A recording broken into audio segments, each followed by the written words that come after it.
So ayan mga bay, no. So ano muna natin, tanggalin muna natin yung kanyang stator para ma-rewire natin yung sa loob, yung kanyang stator, no. So tanggalin natin tong 8 tornilyo sa dalawa, tatlo hanggang dito, no. Ikot natin siya pa kaliwa ng pa ganito. So naluwagan ko na to mga bay, no, pa ganon yung ikot niya. So dahan-dahan nyo lang siyang iano. Saka mga bay ha, bago natin siya babaklasin pala, nakalimutan ko. Kukunin muna natin yung langis niya dito. So nilagay ko siya sa lagayan para kapag hindi ako nakabili ng ng oil. So ibalik natin to siya mamaya doon sa niya, no. Kailangan tanggalin mo natin yung kanyang oil. So dito 'yun sa ni-drain ko siya dito sa may ilalim, bandang ilalim niya. Tanggalin natin muna tong kanyang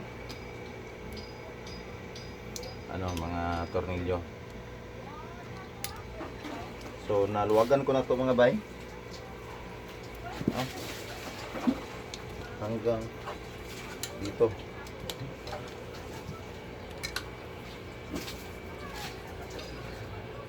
Gamit lang tayo ng 8mm na socket type. So ayan.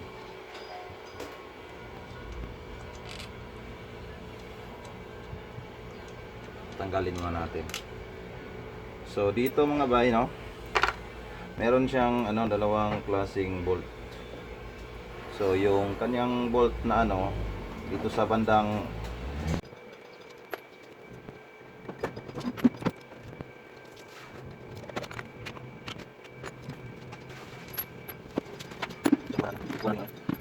Okay mga bay, so sa mga magdi-DIY na kagaya ko mga bay, no.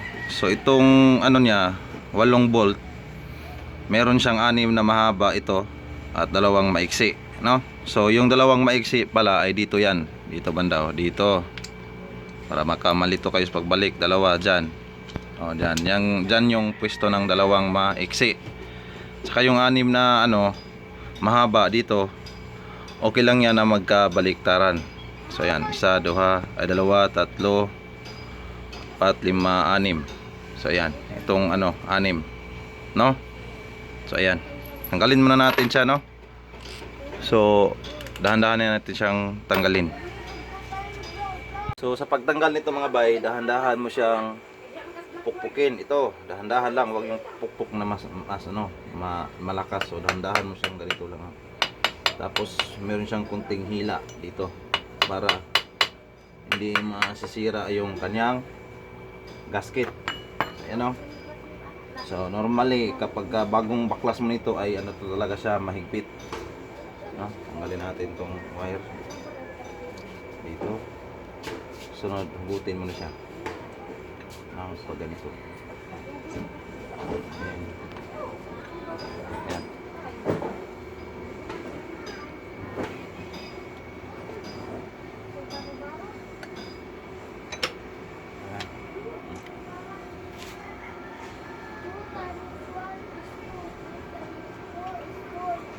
So yan mga bayo, ito na yung stator niya na baklas na natin.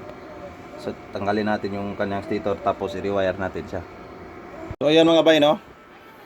No, ito na yung kanyang ito na yung ating stator, no. So kaya nga dahan-dahan natin siyang tanggalin doon sa kanyang crankcase kasi baka masira yung ating ito yung gasket ng ating oil. At saka ayan mga bay, so itong ating pala mga bay, stator. So sa mga magdi-DIY na kagaya ko mga bay, kailangan talagang meron kayong tools na sa pagtanggal nito kasi mahirap talaga tong tanggalin to. Kailangan mo ng lakas nito. Itong 4 na tornilyo na to kasi ito matagal na to. Tapos stock pa tong aking stock itong aking stator. So kaya pahirapan tayo kung wala kang kasama sa pagtanggal o kailangan mayroon kang tools na kagaya nito, T-Rins na bago, no, bagong bago. Mura lang naman to, nasa 30 pesos lang to, 34 pesos na 8mm, ha. So ayan, so ito pa lang mga bay is niluwagan ko na to kasi talaga siya, masikip na masikip kasi kailangan masikip yan para hindi mahigop ng ating magnito. So ayan, tatanggalin ko na tong apat na tornilyo na to, tapos ipapakita ko sa loob ng ating, yung sa likod banda ng ating stator, at ipapaliwanag ko sa inyo. Ito, maluwag na to. Hindi na to gaya ng kanina. Niluwagan ko lang to para makita nyo na ayan so maluwagan ko na yan. Tanggalin muna natin para hindi haba yung ating video.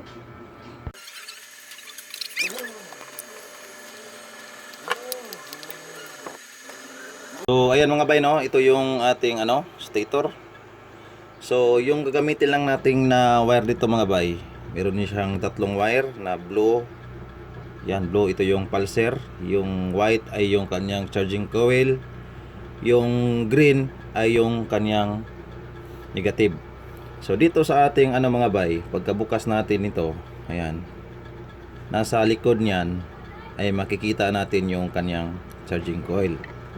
Itong puti, puti na wire na to.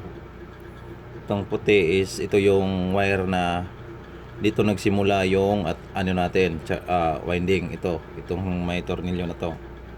So sa likod ng tornilyo na yan, meron siyang start winding natin. Ito yan, nagsimula yan hanggang sa iikot.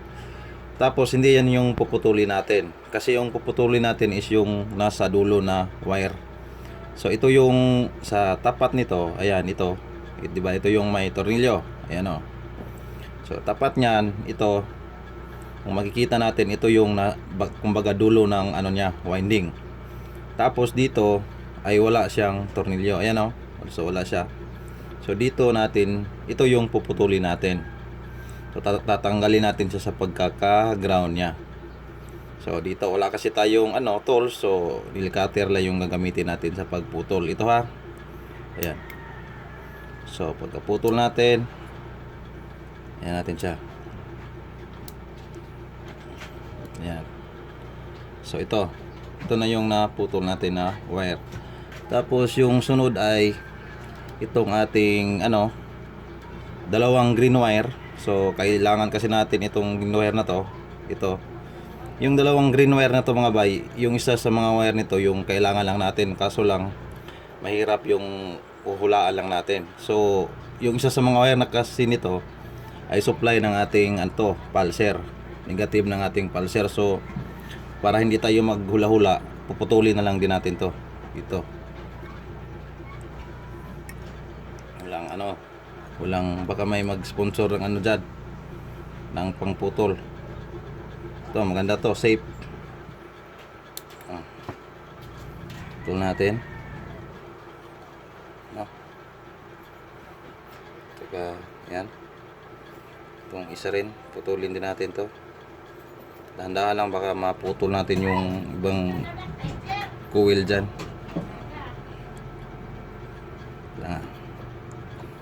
Parang nanginginig tayo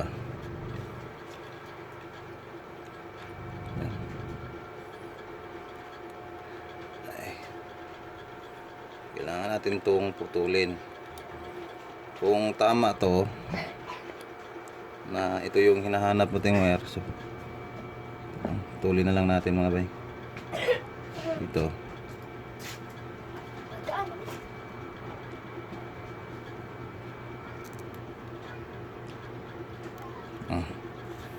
So ayan.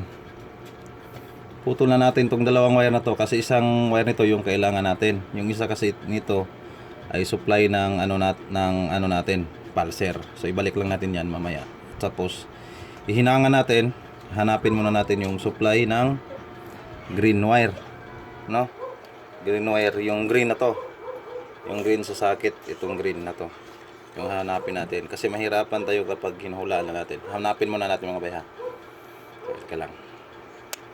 So ayan mga bay, para matunto natin yung wire na kung saan hindi natin gagamitin. So ito yung wire ng pulser. Ayan, itong green wire na to. So lang natin siya hilain, Pag hinila natin, ito yung ibig sabihin, ito yung connected dito. Kasi kanina mahirapan tayo sa kapag hindi natin tinanggal. So ito yung wire na hindi natin gagamitin, Ito yung wire ng ating pulser. Lagyan natin siya ng palatandaan. So ito yung wire na wire na to, ito yung karugtong niya dito sa sakit na to. Ayan o. Dito sa sakit na to. So ito yung wire na to yung gagamitin natin na ano natin dito, ihinang natin dito sa pinutol nating dulo ng coil na to. Ayan, dito natin sa ihinang.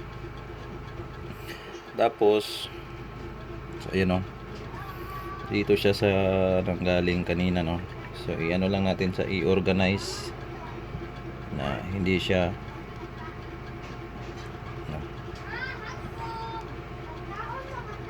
pwede natin siyang ipalipat dito. Ayan. Ayan, dito. Or ganito na lang.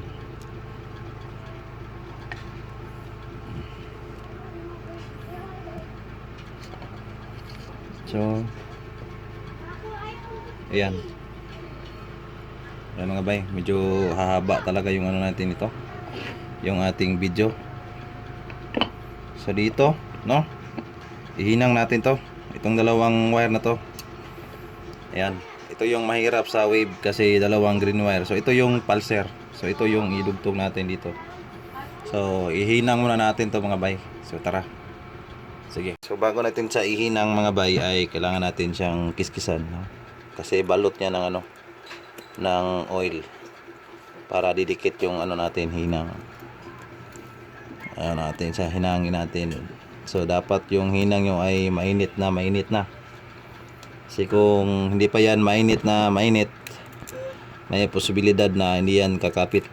At dahil sa init ng natin, stator, posibleng bibigayan. Ayan. Kaya ito. Ano muna natin. Sige.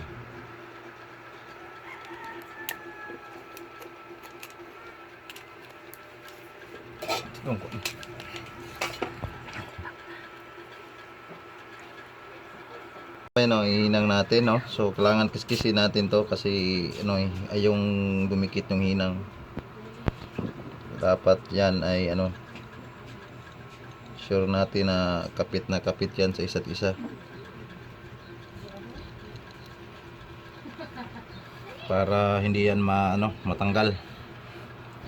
Baka matanggal pa yan, no? So ayan, ensure nyo lang mga bay na naka stable talaga yung pagkahinang. Baka matanggal yan, so wala na yung supply ng ating stator, yung ating charger natin pala. So ayan. So ayan mga bay, no? So okay na. So ensure nyo lang na siya, kapit talaga. Baka pa siya, biglang maputol. So magka problema yung ating charger. So dapat ensure na kapit talaga yung pagkahinang nyo. Ayan o. And then lalagyan natin siya ng string cable tube. Ayan. Wala tayong mas maganda to kaysa sa electrical tape. Pag nga sa nang kuan, lagyan nyo siya ng string cable tube mga bay, no? Ayun o. Para kapit siya.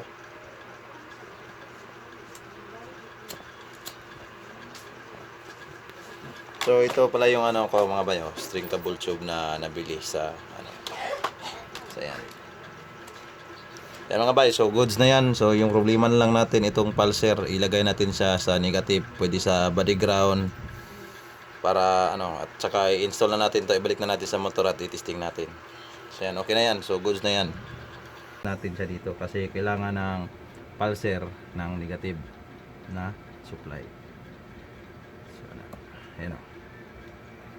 So dito natin siya ilagay, ibalik natin siya. Dito yun kanina kasi dalawa sila, tapos isa yung pinutol natin. Tapos nahirapan tayo sa pag-identify kung sino yung supply ng natin, negative, at sino yung supply ng ating pulser. So kaya pinutol natin silang dalawa. So ibalik natin siya at ating ihinang. No? Hinang natin. Sino ba yung natin dito? Yung hinang. Yung lead.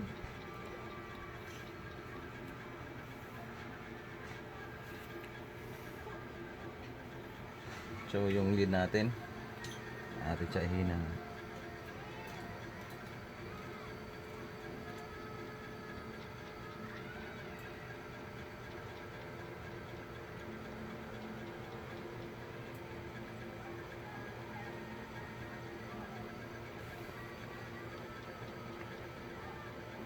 So ito yung supply niya mga bay ng ating pulser, no. Kailangan siya kailangan siya ng negative. Di yan gagana yung pulser natin kung walang wala siyang negative na supply. So ayan. Ano yan? Kina. Ayan mga bay, no. So yung dalawang wire na green at saka yung puti ay dinugtungan natin nan siya ng wire. Kasi ito yung idudugtong natin sa natin mamaya sa bago nating charger. So ayan, no. So hininang ko siya dito.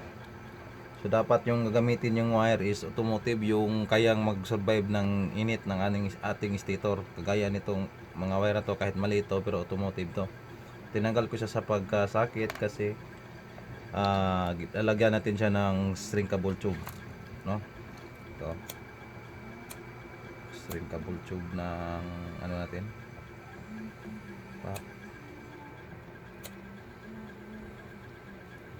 So ayan. So goods na yan. So kung wala naman kayong panghinang mga bay, pwede nyo siyang dinalang nyo ihinang. So ang importante is hindi siya nalulos o hindi na tatanggal. At saka kung wala kayong shrinkable tube, pwede namang electrical tape. So yung magandang brand ng electrical tape yung gamitin nyo para walang aberya. So ayan, ibalik na natin to sa kanyang crankcase pagkatapos nito. Balik na natin at saka install na natin yung bago nating regulator.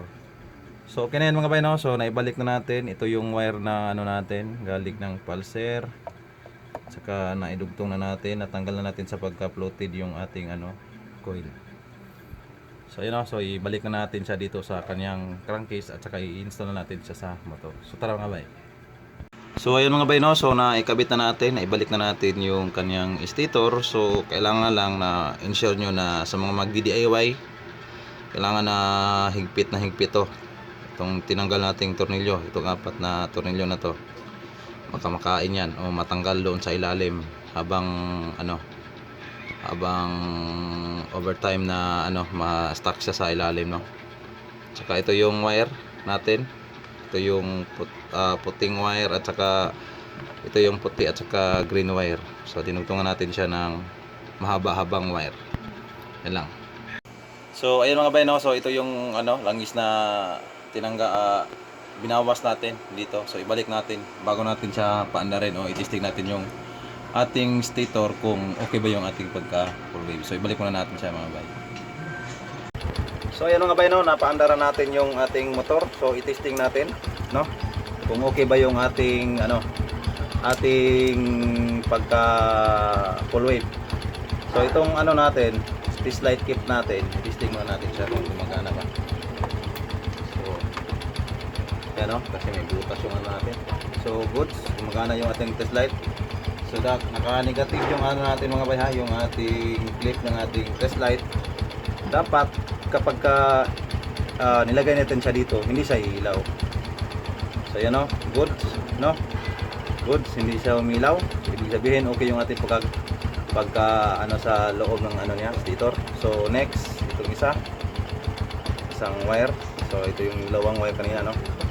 Next, yan, good din, no. So kapag umilaw to, isa sa mga wire na to, kapag umilaw, ibig sabihin hindi successful yung pagka full wave natin.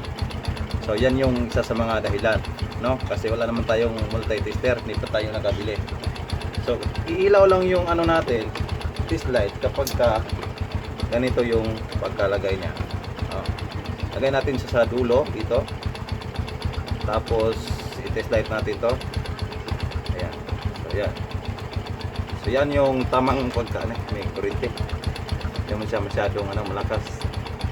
So yan siya mga bay. So dapat yan lang yung niya. Saka lang sa ilaw kapag kahit magkabaliktaran yan, dito mo sa ilagay. Ayan. Ayan, oh. ilaw yan.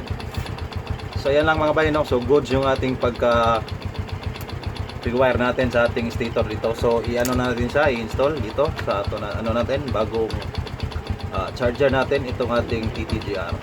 So ayan. So tara, i-install muna natin. Kaya binaklas natin lahat kasi yung charger niya ay nasa bandang likod. So tara mga bay. So ayan mga bay, no. So ito yung kanyang ano, stock na regulator mga bay. So ito yung ano papalitan natin, at saka yung ipapalit natin pala itong TTGR na ano. So tatanggalin natin to sa pagkasakit niya. Ayan. At saka itong ano bagong ano regulator na ipapalit natin na pang ano full wave ay ayan o. So good. So dito din natin siya i-bracket, no. So ayan. So di natin gagamitin yung kanyang sakit. So puputulin lang natin to mga bay. Kasi hindi naman sila ano kasyaw. So ayan, puputulin natin yung kanyang sakit. Ayan. So dito putulin natin. So ayan o. Tapos nyan, so itong ano yellow at pink wire, dito natin siya idudugtong sa wire na galing doon sa ano natin kanina, no, yung galing ng stator natin, yung kulay puti at kulay ano green. So dito natin siya idudugtong. Kahit na magkabaliktaran pa yan, kahit dyan malagay mo, tapos ito dito malagay, okay lang yan. Ang importante is idugtong natin siya sa pink at saka sa yellow wire dito. So ayan, idugtong natin sa mga bay. So gusto ko sana is ihinang natin. So ihinang ko to para kapit na kapit talaga siya. So idugtong ko muna sa mga bay para ano, ihinang ko muna. So ayan mga bay, no. So naidugtong na natin itong wire, no. Naihinang ko na yung yellow at saka pink wire. So kahit saan siya matapat itong dalawang wire na to, yung galing sa stator natin, okay lang yan. So yung susunod natin ay yung ayan ito. So pinutol ko kasi itong ano stock na ano, pinutol ko siya mga bay, oh. So dito ay ano lang tayo. So green to green, and then ayan, red to red. Ayan, hihinang ko muna siya mga bay. Ha? So ayan mga bay, no. So naihinang na natin itong red to red. So yung red ng ating charger ilagay natin dito sa red ng ating harness. So ito yung papunta ng ating battery. So green to green din tayo. So ito yung ating ground ng ating ano charger, no. So ground. So yung pink at saka ano yellow, kahit saan yan ay kahit nga magkabaliktaran is okay lang yan.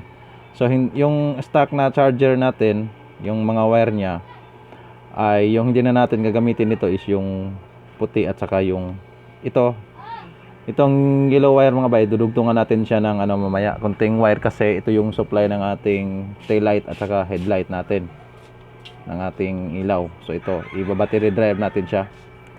So yung last natin mga bay ay yung black wire. So yung black wire natin, kailangan natin tong maidugtong para siya yung magko-control ng voltahe. So ilagay natin siya dito sa accessories wire ng ating motor. So ayan. So pag Honda yung motor mo, yung accessories wire niyan ay itong black wire. So dito sa may relay, katabi lang niya, katabi lang ng ating ano stock na ano harness, no. Dito natin siya ilalagay dito sa black. So dito sa accessories wire, siya yung magko-control ng ating voltahe. Kasi kapag hindi natin ito siya inilagay, may tendency na mag-overcharge yung ating ano battery. So yan yung tendency na yung lulubo yung ating battery. So ilalagay natin siya dito sa black wire, kumbaga dito sa accessories wire ng motor. So black wire, pag Honda yung motor mo, Honda Wave 125 ay at XRM ay magkapareha lang yan, o yung mga China na motor. Lagay natin sa mga bay. So ayan mga bay, no. So tapos na natin siyang na-install. So na-kompleto na natin, no. May ano na siya, naka full wave na yung ating motor. So yung black wire natin naka-install na rin sa black wire ng ating harness ng ating motor din, yung black coil ng ating charger. Siya yung magko-control ng voltahe. So black to black. So sa may gilid ng relay niya may black wire diyan. And then yung natin, red to red din tayo doon sa stock na harness. Green to green. Ayan. Tapos yung pink wire natin, ito naman yung wire ng natin, galing sa natin sa stator. So ayan, na-convert na natin siya. So dapat i-organize nyo yung wire. Dapat nakabalot siya ng tape. Baka sa tagal ng panahon masugatan at saka masagi dito sa body ground. So dito ko siya pinagapang galing doon sa may stator niya. So ngayon mga bay, testingin na natin yung ating yung ating nagawang full wave. So yung kilo wire niya mga bay, pag Honda Wave 125 bay, ito yung supply ng ating taillight at headlight. So gagawan ko to ng switch, kaya hindi ko pa siya dinugtong. So itong white wire, so wala tong power. Testingin natin siya mga bay, tapos idagay natin dito yung kanyang bagong charger. So tara. So ayun lang siya mga bay, so ganoon lang yung pag full wave ng ating motor. So sa mga naka Honda Wave 125i, ganun lang siya sa pag full wave. So yung drop talaga yung aking voltahe ng aking motor, kasi medyo luma na yung aking battery. So mga nasa 3 taon na yung battery. So ngayon kasi okay na, so i-testing natin, pandarin natin. So ayan mga bayo, so i-rev natin. Pag nag-rev tayo, ayan aabot na siya ng 14.3. So 14.3 na yung ayan. So hindi pa kapareho nung stock na hanggang lang siya, hanggang 13.9. So ngayon aabot na siya ng hanggang 14.5. So ayan, as long as hindi siya abot ng 15 or 16 para ma-overcharge yung ating motor. So ayan lang mga bay, so ganun lang siya sa pag full wave ng ating stator. So ayan. So ayan lang mga bay, so ganun lang yung pag full wave ng ating motor sa mga naka Honda Wave 125i. So sundan nyo lang yung natin, medyo mahaba-haba talaga yung video kasi step by step dating siyang ginawa. So sa mga ngayon pa lang na padpad o ngayon pa lang nakabisita sa aking maliit na YouTube channel, so huwag nyo kalimutang mag-subscribe mga bay, at saka hit na rin yung ating notification bell para lagi kayong updated sa mga bagong video na ating i-upload. So naka-upload din ako ng mga video na spear fishing. So ayan, so ingat kayo palagi at God bless sa inyong lahat.